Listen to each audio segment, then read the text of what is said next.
ça sera Tiffaine Pédron qui va venir nous parler de son projet dans le cadre de l'Office sur les insectes et leur environnement, et qui est chargé d'un programme d'accompagnement des gestionnaires d'espaces urbains ou industriels en vue d'améliorer les pratiques lors d'aménagement. Merci, bonjour à tous. Alors oui, je suis chargée de projet pollinisateur à l'Office pour les insectes et leur environnement. Et en fait, je suis animatrice d'une partie du plan national en faveur des pollinisateurs et de la pollinisation, dont je vais vous parler. Mais je vais brièvement parler de ce plan que vous pouvez retrouver très simplement sur Internet.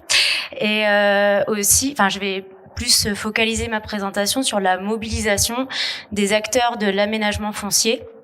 Donc là, vous avez une présentation qui n'est pas très scientifique, mais qui s'appuie sur tous les travaux qu'on a pu avoir jusqu'à présent. Là, l'idée étant de passer à l'action pour vraiment que les bonnes pratiques se mettent en place partout. Donc, le plan national en faveur des insectes pollinisateurs et de la pollinisation, qui court sur 2021-2026. Il y en avait un précédemment sous un autre format, il y en aura un à l'avenir. En gros, tant qu'il y aura à travailler sur cette thématique, je pense que ça sera soutenu dans des cadres politiques. Celui-ci est porté donc par deux ministères, le ministère de la Transition écologique et le ministère de l'Agriculture. Il se décline en 6 axes.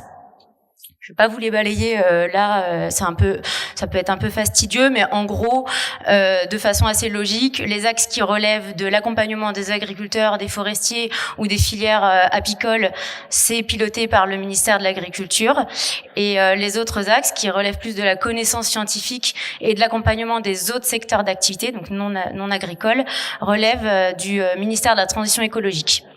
Et donc moi, au niveau de l'OPI, l'Office pour les insectes et leur environnement, je suis en charge de l'animation de l'axe 3 qui est les autres secteurs d'activité, en appui au ministère de la Transition écologique. Alors quels sont ces autres secteurs d'activité ?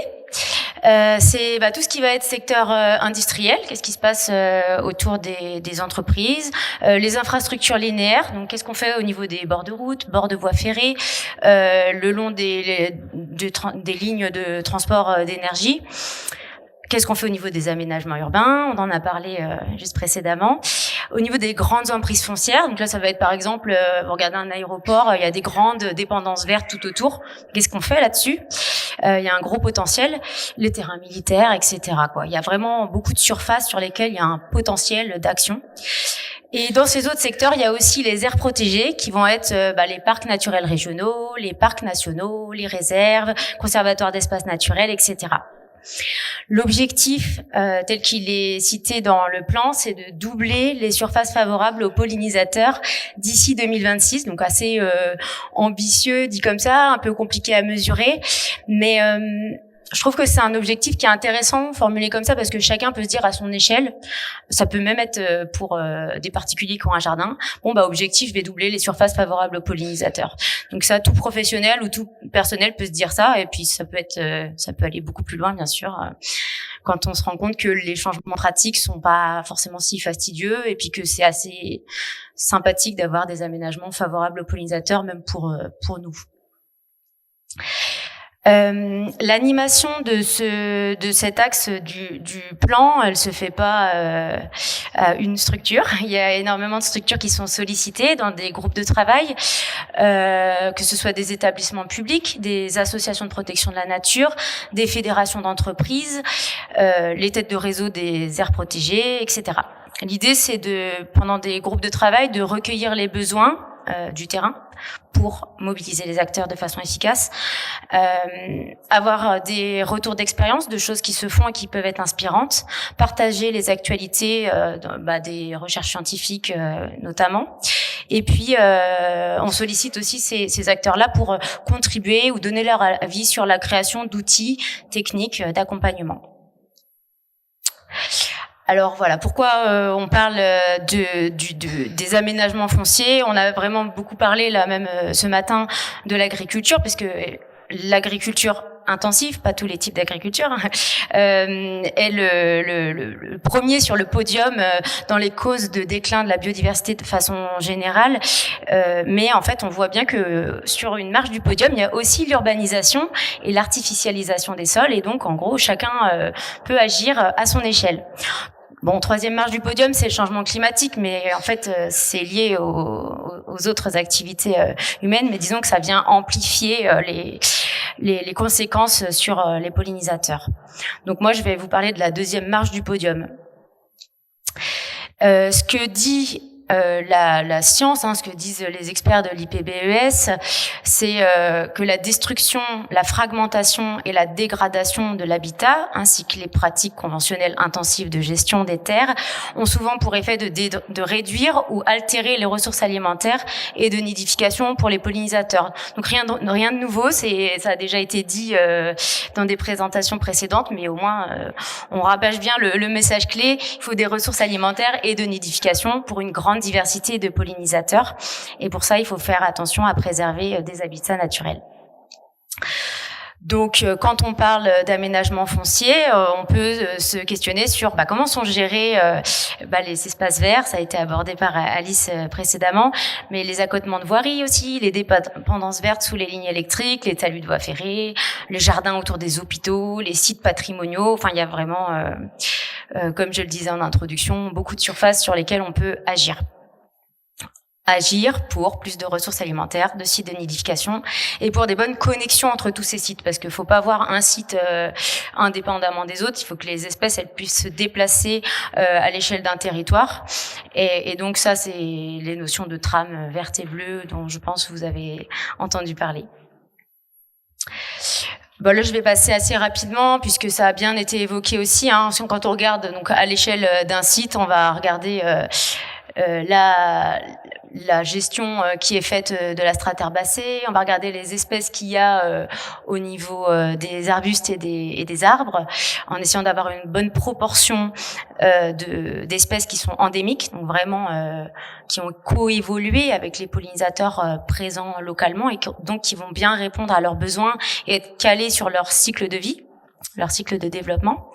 Et il y a aussi donc tous les gîtes, toutes les zones refuges, tous les lieux de reproduction qui vont être par exemple des murets en pierre sèche ou des tas de pierres dans lesquels certains pollinisateurs vont aller se réfugier pendant l'hiver ou se reproduire. Il y a l'importance aussi du bois mort ou en décomposition qui peut être mis sous la forme de haies sèches par exemple. Ça se voit, on le voit de plus en plus. Les questions des revêtements sur les chemins, voilà, c'est à titre d'exemple. Et tout ça nécessite aussi, c'est pas juste des éléments paysagers, on a parlé aussi de la disponibilité des ressources qui est liée à la gestion qui est faite de ces sites. On peut avoir un site avec un super potentiel pour la strate herbacée, mais si on passe la tondeuse avant la période de floraison, en fait, il y a zéro intérêt pour les pollinisateurs. Donc la gestion, c'est vraiment quelque chose d'important à aborder avec tous ces acteurs. Pour réussir à mobiliser l'ensemble de ces secteurs d'activité, il faut comprendre pourquoi il y a des freins au changement en fait, et pourquoi on n'arrive pas, alors que ça peut paraître un petit peu évident, à passer de ce qu'on appelle dans le milieu le béton vert, des zones vertes, mais en fait où il n'y a pas de vie dessus, à des aménagements vivants et qui un peu plus complexes, mais beaucoup plus agréables pour tous. Donc quand on creuse un peu ces freins et qu'on se renseigne auprès des gestionnaires, le premier qui vient, c'est le manque de connaissances des professionnels. Ils disent, ouais, mais nous on sait pas. Et donc ça peut amener à des actions qui ne sont pas adaptées à l'objectif. Par exemple, on va mettre des ruches, mais des ruches c'est très bien pour faire du miel, mais par contre si c'est pour préserver une diversité de pollinisateurs, voilà, c'est le manque de connaissances peut conduire à un raccourci là-dessus. Et là, là c'est l'exemple aussi pour titiller, on a des ruches qui sont sur un gazon synthétique. Bon voilà, l'impact pour la biodiversité, il est pas très intéressant. Mais encore faut-il le savoir, et voilà, c'est pas si compliqué Une fois qu'on a la connaissance, on va agir sur d'autres leviers. Ça peut conduire à planter des plantes exotiques qui sont très jolies pour des aspects esthétiques qui sont très subjectifs pour nos autres humains, mais en fait qui vont pas être adaptés aux pollinisateurs présents localement. Et ça peut conduire aussi à agir sans avoir trop réfléchi, mettre des bâches par exemple dans des aménagements. Une fois qu'on dit aux gestionnaires, vous savez, il y a 70% des abeilles sauvages qui font leur nid dans le sol. Ça fait un petit peu cogiter sur l'intérêt de cette bâche, pourquoi on l'a mise déjà, est-ce que on peut s'en passer à cet endroit-là, est-ce qu'elle va se dégrader, etc. Et déjà, je pense qu'une des premières actions qu'on arrive à mettre en place avec les gestionnaires, c'est enlever les bâches qui sont présentes sur un site, et c'est déjà une super action, quoi. Deuxième frein au changement, c'est l'absence de réglementation concernant l'ensemble des insectes pollinisateurs, ce qui fait que finalement ça passe après tout le reste. Il y a quelques papillons qui sont protégés, donc d'un point de vue réglementaire, mais c'est pas le cas de l'ensemble des pollinisateurs. Donc ça, c'est vraiment un frein. Donc on doit sensibiliser, à faire appel au bon sens pour mobiliser les acteurs. Troisième frein au changement, c'est la nécessité d'investir pour les gestionnaires. Donc souvent, il faut changer un petit peu de matériel pour rehausser, par exemple, la hauteur de coupe des espaces, pour réfléchir à des alternatives à la gyrobroyeuse, etc. Il faut investir pour former les équipes, etc. Et une fois qu'on a levé tous ces freins, il faut formaliser les changements de pratique en se disant maintenant on a compris les choses, mais il faut que dans le temps on pérennise nos actions, nos changements d'action. Et donc ça va passer par une formalisation dans le cadre des marchés de prestations. Souvent les gestionnaires font appel à des prestataires, donc il faut qu'ils inscrivent dans les marchés des ambitions et des choses qui cadrent la gestion qui va être faite de ces sites, des cahiers de gestion, etc. Je parlais de l'importance de former et de sensibiliser les aménageurs puisque ils n'ont pas forcément d'obligation à mettre en place des changements de pratique, mais donc on va essayer de leur mettre la case pollinisateur au quotidien dans leur tête et de montrer que les insectes, donc là c'est pas que des pollinisateurs, mais le principe est là, sont présents potentiellement partout. Qu'on parle d'un milieu rural en haut là avec des prairies fleuries, des zones humides, des bords de route, des haies bocagères, etc. Mais aussi qu'on parle de milieux urbains avec les jardins publics, des berges de cours d'eau renaturés, des parkings végétalisés, des friches très importantes aussi pour les pollinisateurs. Donc l'idée c'est de faire infuser ces idées-là et qu'on ait tous le réflexe de préserver ces espaces. L'animation donc de l'axe 3 du plan national en faveur des pollinisateurs passe donc par des interventions, des ateliers dans le cadre de rencontres professionnelles. Là, c'est des exemples sur 2024, je rentre pas dans le détail, mais ça peut passer par ce biais-là et ça peut être un point d'entrée pour ensuite aller plus loin vers les personnes, les structures qui sont volontaires pour être accompagnées. Et on est en train de finaliser actuellement un kit. Bon, ça va apparaître cet été là, un kit professionnel pollinisateur avec l'objectif de former en masse les aménageurs des secteurs, donc qu'ils soient publics ou privés, former aussi les bureaux d'études et les paysagistes à ces enjeux et leur donner les clés pour agir. Donc l'idée, c'est avec ce kit, de sensibiliser en premier lieu les responsables RSE, responsables environnement, responsables biodiversité. Les intitulés changent selon les entreprises, mais en gros, c'est un peu notre point d'entrée dans les entreprises. Et une fois qu'on les a formés, c'est de les équiper avec un kit. Ils ont tout en main, des ateliers et des apports pédagogiques pour que eux-mêmes forment leurs équipes. Et l'idée étant de déployer ça et de faire boule de neige. Donc ce kit, il propose un déroulé pédagogique en séquences qui ont un sens ordonné. On prémâche le travail avec 3 phases qui comprennent la pollinisation et les insectes pollinisateurs, prendre conscience de leur déclin et de l'urgence à agir, et enfin, partie la plus importante, mais qui a besoin des 2 autres pour vraiment mettre ça dans les priorités, passer à l'action pour préserver les pollinisateurs. La mobilisation de tous ces gestionnaires passe aussi par du partage d'expérience, du partage de ressources. Il y a plein de choses qui se font et l'idée n'est pas de chacun patauger dans son coin, de refaire les mêmes erreurs, mais plutôt de gagner du temps et de s'inspirer de ce qui marche déjà. On a simplement une petite initiative, enfin une grande même initiative qui peut être assez inspirante, qui a été mise en place par nos voisins anglais. Tous les ans, c'est le No Mow May, donc on ne tond pas au mois de mai, ou en tout cas on tond le moins possible au mois de mai. Ça fait pas mal cogiter. Et ils invitent à juste tondre, par exemple, des bordures de jardin, des petites bordures pour montrer que voilà, c'est cadré, que c'est pas laissé à l'abandon. Mais ça questionne notre relation à la tondeuse, par exemple. Il y a un site qui s'appelle pollinisateur-ressources.insect.org sur lequel on recense les principaux guides qui existent là-dessus, ou des exemples de projets, etc.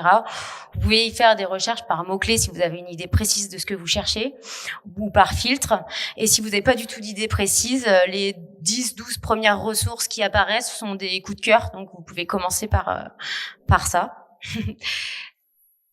Et notamment, vous y trouverez la plaquette qui est aussi sur la petite table à l'entrée, pollinisateurs sauvages et ruches, comment agir au sein de mon entreprise. C'est vraiment un 4 pages qui reprend les bases de ce que je viens de dire là, globalement. Et puis d'autres guides un peu plus techniques. Donc là, on a un 12 pages pour accompagner les collectivités dans la réalisation d'atlas de biodiversité communale. Voilà, et les aider à comprendre quels sont les insectes présents localement et comment mobiliser les citoyens pour faire des plans d'action à l'échelle de la collectivité. En guise de conclusion, donc du coup, je vous ai parlé de plein de secteurs d'activités variés, l'idée étant de doubler les surfaces favorables d'ici 2026.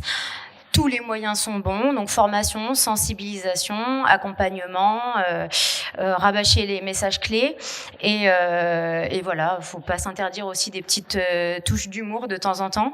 Et ça peut aussi vous servir avec vos voisins si vous mettez en place des changements de pratiques dans votre jardin et qu'on vous fait des critiques. Je vous remercie de votre attention.